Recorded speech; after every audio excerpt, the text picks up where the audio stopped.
High सबैजना सन्चै हुनुहुन्छ अनि welcome to my mini blog है। मेरो यो सानो ब्लगमा सबैजनालाई स्वागत छ अनि सबैलाई ह्याप्पी सटरडे पनि। अब आज शनिबारको दिन हामी चाहिँ लुगा धुनलाई जानु लागेछौँ। मेरो चाहिँ साबुन सकिएको थियो यहाँभन्दा अगाडिको, त्यही भएर मैले फेरि पनि साबुन निकाल्दैछु। अस्तिको पालि पनि मैले यस्तै पेटी साबुन ल्याएको थिएँ, यति सकिसक्यो, त्यही भएर फेरि अस्ति ल्याएको थिएँ नि त, त्यही भएर मैले फेरि एक छकी साबुन निकालेँ। मम्मी पनि यहाँ कपडा खोल्दै हुनुहुन्छ। मम्मीको अवस्था चाहिँ यस्तै छ है, किनभने बिहानै घट्टा जानुभएको थियो, त्यही भएर भर्खर आउनुभएको हुन्, कपडा धुनेले खोल्दै हुनुहुन्छ।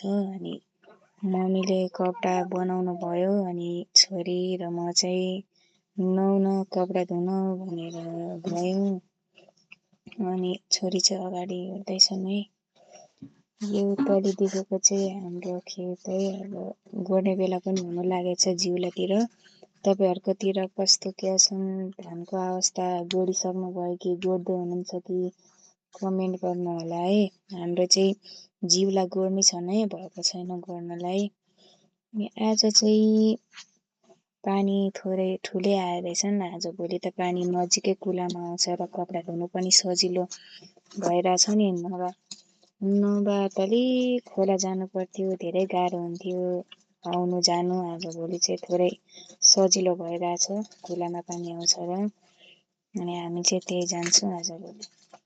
आधा केटाकेटी चाहिँ आएर नुहाइधुवाइ गरी लुगाफाटा धोइकन सकेर जानु लागिसकेको रहेछन् नि। अनि हामीले फटाफट लुगा धुयौँ, थोरै थियो कपडा धुनु पनि फटाफट नुहायौँ।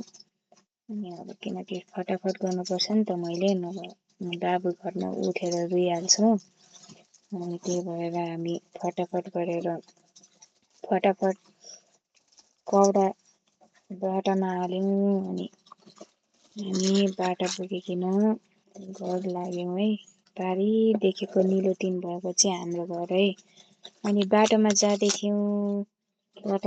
थियौँ, छोरीले यी फल देखेछन्, टिपिदिनु भनेर मैले टिपिदिएँ। यी फल खाँदो रहेछन् है, मलाई थाहा नै, मलाई यो फलको नाम पनि थाहा नै, छोरीलाई थाहा रहेछ खान्छ भनेर।